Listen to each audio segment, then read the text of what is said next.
worship His holy name. Hey my friends, welcome to Man of Faith Ministries. As you know, I'm Brian.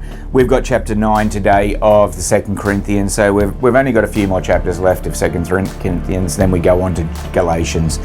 So let's get into it. This chapter is titled God Gives Most, chapter 9.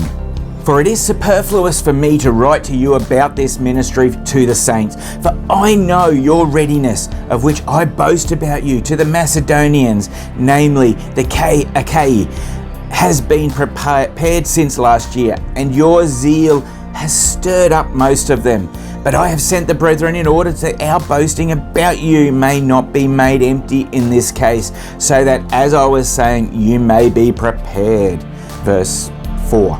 Otherwise, if any Macedonians come with me and find you unprepared, we, not to speak of you, will be put to shame by this confidence. So I thought it necessary to urge the brethren that they would go ahead to you and arrange beforehand your previously promised bountiful gift, so that the same would be ready as a bountiful gift and not affected by covetousness. Verse 6. Now this I say, he who sows sparingly will also reap sparingly, and he who sows bountifully will also reap bountifully.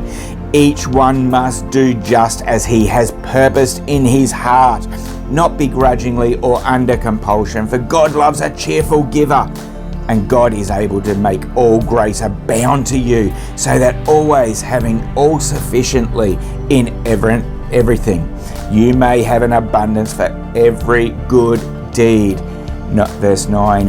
As it is written, he scattered abroad, he gave to the poor, his righteousness endures forever.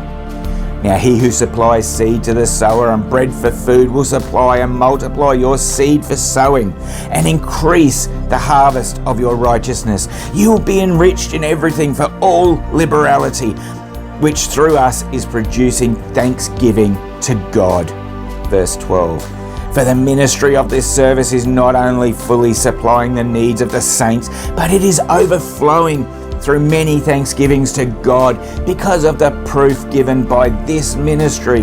They will glorify God for your obedience to your confession of the gospel of Christ, and for the liberality of your contribution to them and to all, while they also, but pray on your behalf, yearn for you because of the surpassing grace of God in you.